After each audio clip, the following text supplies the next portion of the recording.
ہمارے بر صغیر میں انسانوں کو خدا بنا دیا ہے لوگوں نے، تو جس نے ان کو پیدا کیا اس کو چھوڑ کر ان پر توکل کیے بیٹھے ہیں، جن کو زندگی بھی اللہ نے دی اور پیدا بھی اللہ نے کیا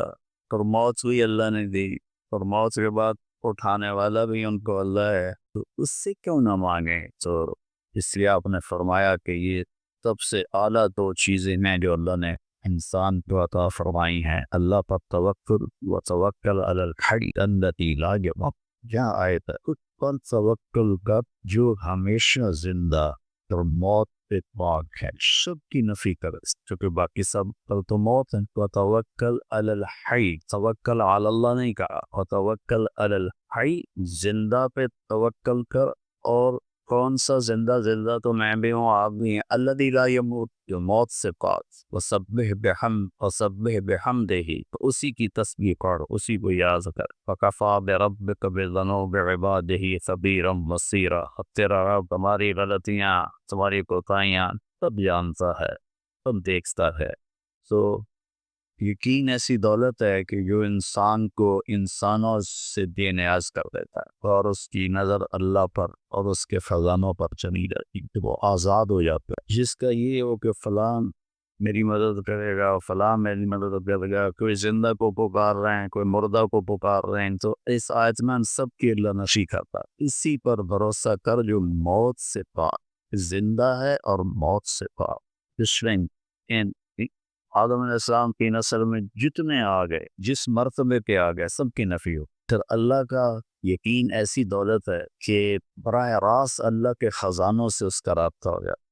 اس کو کسی پیر فقیر کو نہیں پکارنا پڑتا، تو وہ جو پیروں فقیروں کو دیتا ہے وہ اس کے ساتھ جڑ جاتا۔ اللہ ہی ایک ایسی ذات ہے جس کے خزانوں کی انتہا کوئی، باقی جس نے بھی دینا ہے تو کہیں سے لے کے ہی دینا ہے۔ اللہ وہ ہے جس کو دینے کے لیے کہیں سے لینا نہیں پڑتا، اور کرنے کے لیے کچھ کرنا نہیں پڑتا، اور پھر وہ ہر وقت حاضر ہے۔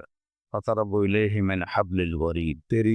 یہ جو رگ ہے اس کو حبل الورید کہتے ہیں، شہرک، اس کے کٹنے سے موت واقع ہے۔ اللہ تعالیٰ فرما رہے ہیں یہ دیکھ رہے ہو، یہ تمہاری رگ اتنی قریب ہے، میں اس سے بھی زیادہ تمہارے قریب ہوں۔ اردو میں پکارو، ہندی میں 6010 زبانیں، 6010 زبانیں اس وقت بولی جا رہی، میں نے پڑھا تھا 6010 زبانیں بولی ہے، تو ہر زبان کے حروف الفاظ الگ ہے، اللہ سب کی سنتا ہے اور سب کی سمجھتا ہے۔ 7 ارب انسان ہیں یا 8 ارب، سارے اکٹھے مل کے بھی اللہ کو پکاریں اور مانگیں تو لا يقبلہ سمعا عن سمع ولا یلہیہ قول عن قول، کہ اس کو کسی جگہ بھی یہ مشکل نہیں پڑتی کہ ایس کیا کیا ایس کیا کیا۔ یہاں دو آدمی بات کرنے لگ جائیں تو میں کہوں گا بھائی ایک بولو، یا تھوڑے دو دی کٹی میں نہیں سمجھا، اور اللہ کہہ رہا ہے 100 طرف انسان نہیں، آدم سے لے کر آج تک جو مر گئے اور جو آج موجود ہیں اور جو آئندہ آنے والے ہیں، وہ اور جنات ہم سے لاکھوں گنا زیادہ ہے۔ تم سب اکٹھے ہو جاؤ، ایک دم مانگو، باری باری مانگو تو پھر تو قیامت آ جائے گی، ٹائم ہی نہیں ملنا، تم سب مانگو، نہ گونگے بھی یہ اشاروں سے مانگ رہے، دل سے مانگ رہے، تو دل سے مانگے، کوئی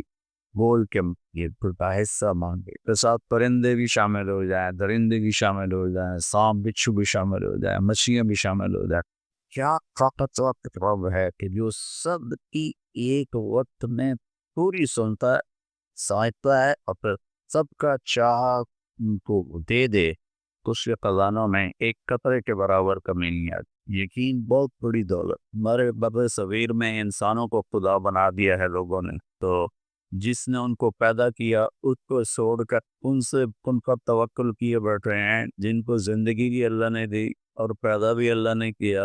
اور موت بھی اللہ نے دی، اور موت کے بعد اٹھانے والا بھی ان کو اللہ ہے، اس سے کیوں نہ مانے؟ وہ کہتا دیکھو لوگوں سے مانگو تو وہ ناراض ہو جاتا، اور اللہ سے نہ مانگو تو وہ ناراض ہو جاتا۔ کتنا سا مانگنے پہ اللہ خوش ہو سب۔ میں کہا کرتا ہوں کسی سے جان چھڑانی ہو بڑے اچھے طریقے سے تو اس سے قرضہ مانگنا شروع کر، وہ انشاءاللہ تمہارا نمبر ہی بلاک کر دے، اور اللہ سے جی لگانا ہو اور تعلق بنانا ہو تو اللہ کو پکارنا شروع کرو، اس سے مانگنا شروع، میرے نبی نے فرمایا جوتے کا تسمہ ٹوٹ جائے تو وہ بھی اللہ سے مانگ لیا گئے، تو وہاں ایک خاتون تھی سادات میں سے جو بہت عرصہ پہلے تشریف لائیں، ان کی برکت سے وہاں کافی دین پھیلا، ان کا پتہ نہیں کیا نام تھا لیکن وہاں وہ پیر جگی کے نام سے مشہور ہے، پیر جگی۔ تو ہم ان پہ